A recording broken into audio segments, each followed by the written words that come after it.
So we will look at the questions that are at the end of the big trip up yonder. Now, the first question, you can answer this a lot of ways. So we have the setting creates a conflict for the story's protagonist. I might even add here Lou, because he is forced to reside in a very cramped living quarters with numerous generations of his immediate and extended family. Kurt Vonnegut set the story's year in 2185 after the invention of a fictional anti-aging drug called anti-garrison. If not for the medical advancements in Lou's society, then Gramps would have passed on at a natural age and the family's wealth would have been passed on to the next generations. The reader can assume this in the situation. The reader can assume that is the situation for billions of people, let's say 4 billions of people across the globe that are facing in the fictional setting of the big trip up yonder. And if I was going to say Lou had several conflicts.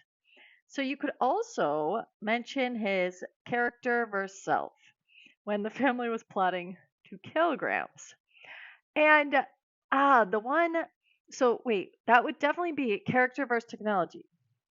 Lou has a conflict with technology because an advancement in medical science is keeping his abusive great great grandfather alive. Wait a minute. Lou's father. Yeah, it would be Gramps. Gramps for it. All right, so that's our conflict, or how the setting creates a conflict. And the next question there is going to be, what do Gramps' dialogue, choice of television programs, and consumer spending habits show about the innovations being made in this society? So his dialogue reveals not much is changing in society at all when he keeps remarking, we did that 100 years ago. We could say that the society, I would then say, this shows that the society has remained stagnant, not changing. And then, of course, this part, when this quote is important, this one's going to tell us when, I might even word this, when the president of Wyandotte College is speaking on the news, he states, I'll say that I want to use this one. And I would take this to mean that the physical world is going to be the planet. So that most of the world's ills can be traced to the fact that man's knowledge of himself has not kept pace with his knowledge of the physical world. This can be interpreted to mean that mankind has not made any advancements in agriculture, sustainable development, or climate issues. That would just name a few. So this is stagnant. We can also say that it seems like he only wants to spend things on himself. I mean, he's selfish, right? Like, we have him here. He has the biggest bottle of the anti-garrison. And then what he's eating with the eggs. Everyone else, he's the only one eating honest to God eggs. They wouldn't have said it like that unless it was important. It's saying this was when they find his earthly house up here. So they're talking about these eggs. Honest to God eggs, they say. This is going to show that Gramps is selfish with what he spends his money on. And at the end of our story, when we get to our resolution, Gramps is looking forward to buying more anti-garrison. And we can even see here that before it even arrives, his health is improving. So we can maybe make some kind of comment that just this is unnatural. Because also, M says how she is no longer here when she says, "For the first time in 40 years, hon, I haven't got the shakes." This is talking about these health consequences of living with absolutely no privacy, just and in cramped conditions. And you could also assume the cramped conditions probably wouldn't have been good for people's health in general.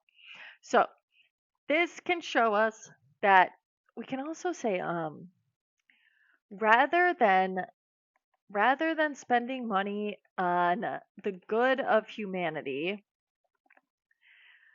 those that have accumulated the most wealth in society choose to make individual consumer purchases to benefit their cosmetic appearance, or we could just say benefit their physical appearance, however you want to say.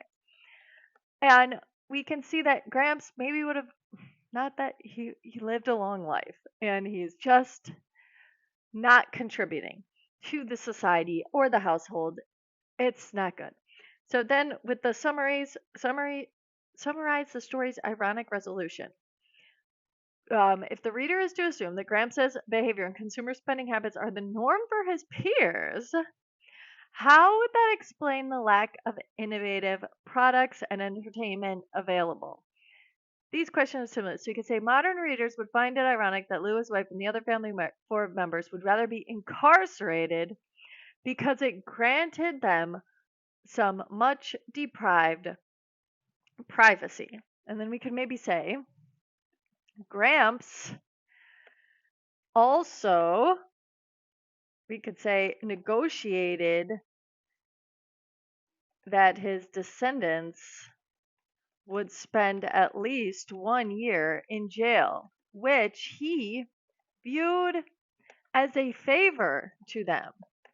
The only kind act that Gramps did for his descendants was paying for an expensive lawyer who always made sure criminals received at least 1 year in jail. So this is showing us irony. It's ironic that you could say the irony is the fact that citizens would rather lose their freedom in order to gain any sense of privacy, we could say. So that would be the irony. And some articles here. Okay, so the boomer generation literally does hold half of the wealth. Americans have roughly 156 trillion in assets. So assets is anything like a house, a car, a boat, land. And they're talking here about this generational wealth. So generational wealth just means what you inherit from your ancestors or your family that died, your parents, grandparents, great grandparents. So this would be our baby boomer generation holding 50% of the wealth. So now imagine if some type of anti-aging drug came out next year and none of these baby boomers ever died. This could be a situation because now you have people working. Also in this story, at one point they had said about when they were arguing about the rooms, and they had said that one of them was retired. So Lou was working. So now if someone's getting a pension, how are they going to get a pension forever?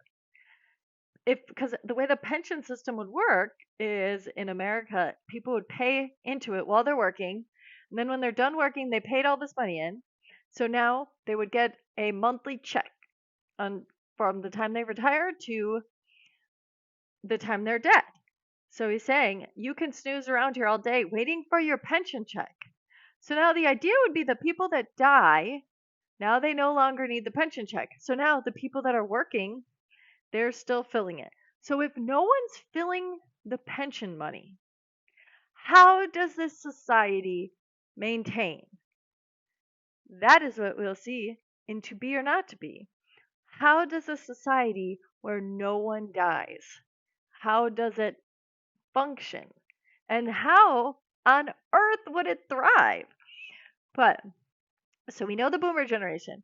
And you could also make some comparisons here, right? I have one. So this would be about our financial literacy if people wanted to know more about that. And okay, so in the 1990s, if anybody watched wrestling, there was the World Wrestling Federation, WWE they call it now. And he was charged in 1993 by the United States government, the Department of Justice, or he was charged, he was found not guilty on 6 counts of distributing steroids. He ended up being found not guilty, but the government came down on him pretty hard. And it was a remarkable federal drug trafficking prosecution of World Wrestling Entertainment chairman Vince McMahon. Okay, and then wait. So steroids, if you didn't know, steroids can help people that are sick or have some type of any type of ailment. Steroids can be legally prescribed, very normal. But there's another kind. You can take steroids when you don't need them. And then you're abusing steroids, or you're using them when you don't need them. It would be like a male hormone, testosterone. And this would be from the DEA's website. They're not good for you, like at all. They do really bad things to your health. They have a range of adverse side effects associated with them.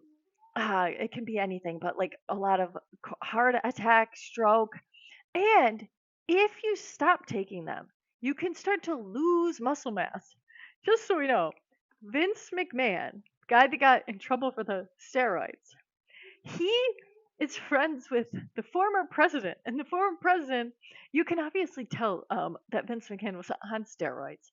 But so that's Vince McMahon, and then that's Trump, and Trump would be on wrestling. But wait, this is Vince McMahon. So, and even Hulk Hogan, the reason I bring this up, Hulk Hogan was talking at the Republican convention, right?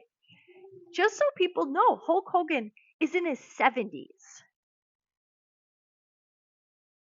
And wait, I gotta double check. Hulk Hogan age. So 70. Now, I don't want to say it's very likely, considering his history, he's admitted he was on steroids. Hulk Hogan steroid use. He was pretty open about it. He used them. He claims he's not using them now. I don't know. He said it was normalized in professional sports because people believed they were safer than sugar for an athlete's body. So this idea and there he is at 70. I'm pretty sure. I don't know. But you could compare this story and the anti-garrison, because if we go to our study guide, right, the anti-garrison is almost definitely a symbol. You could have it be a symbol for a lot of whatever you would want it to be. The Ford, the name, Gramps' name, Henry Ford, could be taken as an allusion to the millionaire, or to the CEO and founder of Ford Car Company. That would be our illusion. And then the symbol, the motifs, the pens, the anti-garrison. The anti-garrison is a motif that develops the central idea of eternal youthfulness being feasible for those who can afford it. I didn't even think about this, but there's probably going to be plenty of people now that you get to just live a longer life if you can pay for it. It's almost like gasoline for your body, really. That's what we kind of could look at this like. All right. And then, so it could be the symbol of eternal life. It could be, what else could we say? Oh, the police, they're going to symbolize, so if I put the anti-garrison can be viewed as a symbol of how selfish the wealthy older generation is in the society. So that would be some more ideas for our questions here.